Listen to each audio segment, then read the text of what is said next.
कि हमारे प्रदेश के नगरीय निकायों ने स्वच्छता सर्वेक्षण में अच्छी रैंक हासिल की है। प्रधानमंत्री जी ने मन की बात कार्यक्रम में बिल्हा की हमारी स्वच्छता दीदियों की विशेष रूप से प्रशंसा की। सफाई के इस महायज्ञ से जुड़ी प्रदेश की पूरी टीम को मैं इस सफलता के लिए बहुत बहुत बधाई देता हूं। हमारी सरकार शहरों के साथ साथ गांवों में भी बुनियादी सुविधाओं के विस्तार के लिए लगातार काम कर रही है।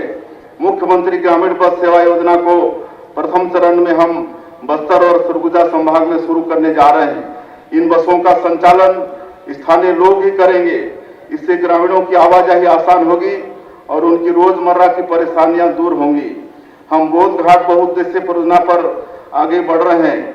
50,000 करोड़ रुपए की इस परियोजना के माध्यम से 200 मेगावाट बिजली के उत्पादन के साथ ही लगभग 7 लाख हेक्टेयर क्षेत्र में सिंचाई सुविधा का विस्तार होगा।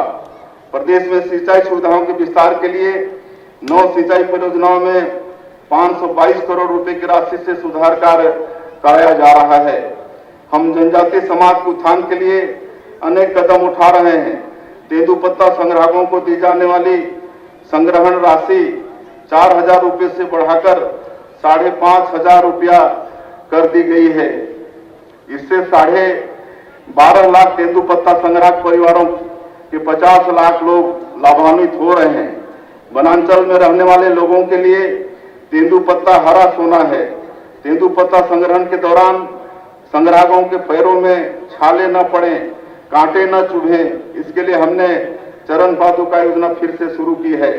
यह योजना तेंदुपत्ता संग्राहकों की सुरक्षा, सम्मान और अंत्योदय का सुंदर उदाहरण है। हर्बल औषधियों को बढ़ावा देने हमने फॉरेस्ट टू फार्मेसी मॉडल के तहत दुर्ग जिले के जामगांव एम में हाल ही में हर्बल एक्सट्रैक्शन यूनिट का लोकार्पण किया है। इससे 2000 लोगों को प्रत्यक्ष और परोक्ष रूप से रोजगार के अवसर सुलभ हुए हैं।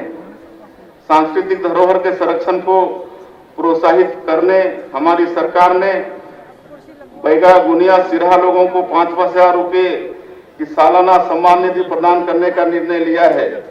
प्रदेश की सुंदर जनजातीय संस्कृति के बारे में लोगों की उत्सुकता बढ़े, इसके लिए नवा रायपुर में हमने ट्राइबल म्यूजियम का लोकार्पण 3 महीने पहले किया है।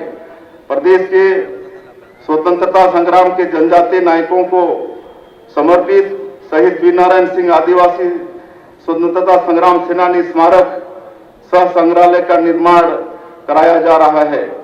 बस्तर की जनजातीय संस्कृति की झलक देश दुनिया को दिखाने हमने बस्तर पंडुम का आयोजन किया। बस्तर अब वैश्विक पर्यटन मानचित्र में है।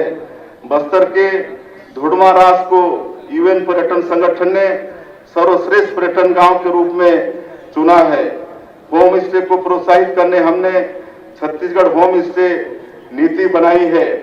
अपनी प्राकृतिक संपदा को न केवल हम सहेजे हुए हैं, अपितु उसका निरंतर संवर्धन भी कर रहे हैं। वन पारिस्थितिकी की सेवा को हमने ग्रीन जीडीपी के साथ जोड़ने की पहल की है। हाल ही में भारतीय वन सर्वेक्षण रिपोर्ट आई है। इसमें बताया गया है कि छत्तीसगढ़ में 683 वर्ग किलोमीटर संयुक्त वन एवं वृक्ष आवरण की वृद्धि हुई है, जो देश में सबसे ज्यादा रही है।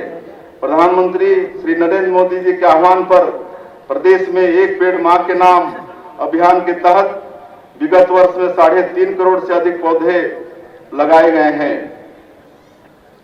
राज्य की कला संस्कृति को बढ़ावा देने के लिए नवा रायपुर में कलाग्राम की स्थापना के लिए 10 एकड़ भूमि आवंटित की गई है। कलाकारों और साहित्यकारों को दी जाने वाली पेंशन राशि को हमने 2,000 रुपये से बढ़ाकर 5,000 रुपया प्रतिमाह कर दिया है।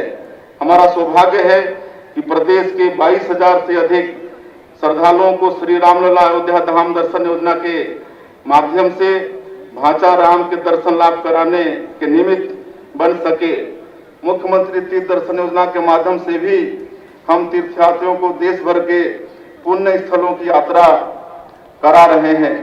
यशस्वी प्रधानमंत्री श्री नरेंद्र मोदी जी ने स्वदेशी को जन आंदोलन का रूप दिया है। आत्मनिर्भर भारत 140 करोड़ भारतीयों का संकल्प है। हमने अपने पैरों पर खड़े होने का, नवाचार करने का और अपनी ताकत दुनिया के सामने साझा करने का। स्वतंत्रता दिवस के इस अवसर पर हम सभी को स्वदेशी वस्तुओं के अधिक से अधिक उपयोग का संकल्प लेना होगा। प्रधानमंत्री श्री नरेंद्र मोदी जी के वोकल फॉर लोकल अभियान को आगे बढ़ाने में हमारे प्रदेश छत्तीसगढ़ की अग्रणी भूमिका हो, इसके लिए हम सभी को आगे आना होगा। स्वदेशी सिर्फ रोजगार सृजन का ही माध्यम नहीं है, यह देशभक्ति का भी एक उपक्रम है। हम नई औद्योगिक नीति के जरिए प्रदेश में बनने वाले उत्पादों को वैश्विक मंच प्रदान करने के लिए प्रधानमंत्री जी के लोकल फॉर ग्लोबल विजन पर काम कर रहे हैं। दैनिक जीवन में छोटी छोटी पहल से हम स्वदेशी और स्थानीय उत्पादों को अपना सकते हैं। इससे स्थानीय कारीगरों, बुनकरों, शिल्पकारों के साथ ही बड़ी संख्या में ऐसे लोगों को रोजगार मिलता है जो हमारी अर्थव्यवस्था के स्तंभ हैं। स्वदेशी वस्तुओं का उत्पादन तथा उपयोग बढ़ने का सीधा परिणाम देश और प्रदेश की आर्थिक समृद्धि के रूप में सामने आता है। इससे हमारी आयात निर्भरता कम होती है। उदाहरण के लिए स्वदेशी के सबसे बड़े प्रतीक खादी का उपयोग बढ़ाकर हम स्थानीय बुनकरों के जीवन में बड़ा बदलाव ला सकते हैं। इससे हमें टेक्सटाइल क्षेत्र में अपनी वैश्विक पहचान बनाने में मदद मिलेगी। एमएसएमई को प्रोत्साहित कर हम मेक इन इंडिया अभियान में अपनी भागीदारी बढ़ा रहे हैं।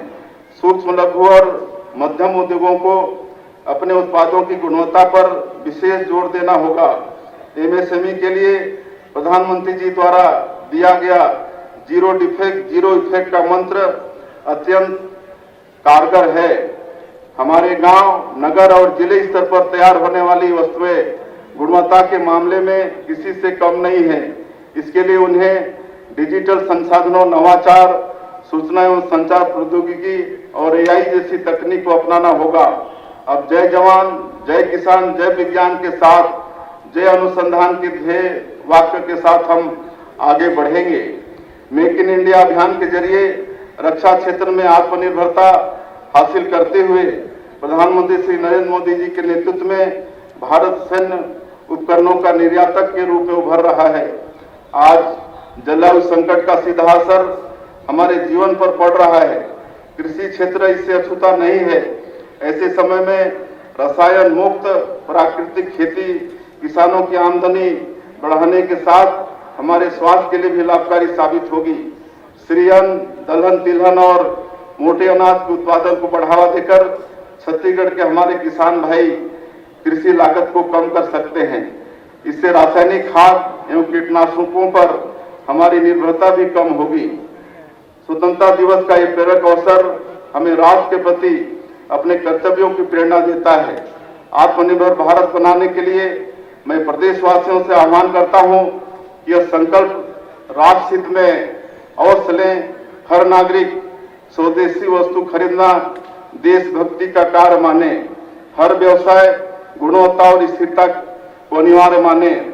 हर नवाचारी सबसे पहले भारत के बारे में सोचे। हर किसान पर्यावरण अनुकूल समावेशी कृषि को अपनाए। हर क्षेत्र निर्भरता से आत्मनिर्भरता की ओर बढ़े। प्रधानमंत्री जी ने वर्ष 2047 तक विकसित भारत के निर्माण का लक्ष्य रखा है। इसी दिशा में हमने छत्तीसगढ़ अंजोर विजन डॉक्यूमेंट के रूप में एक ऐसा रोड मैप तैयार किया है जिसके माध्यम से हम विकसित छत्तीसगढ़ के लक्ष्य को साकार करेंगे। छत्तीसगढ़ देश का दूसरा राज्य है जिसने विजन डॉक्यूमेंट तैयार किया है। इसमें हमने निकटवर्ती, मध्यवर्ती और दीर्घकालीन लक्ष्य रखे हैं। इन्हें प्राप्त करने हमने सामाजिक आर्थिक विकास के 13 थीम चुने हैं और इनके क्रियान्वयन के लिए 10 मिशन तैयार किए हैं। रायपुर में शीघ्र ही पुलिस आयुक्त प्रणाली लागू की जाएगी जिससे पुलिस व्यवस्था और अधिक मजबूत होगी। छत्तीसगढ़ राज्य को संवारने के लिए आप सभी के सहयोग से हम दृढ़ संकल्प के साथ निरंतर आगे बढ़ रहे हैं। जयशंकर प्रसाद जी की पंक्तियां मुझे याद आती हैं।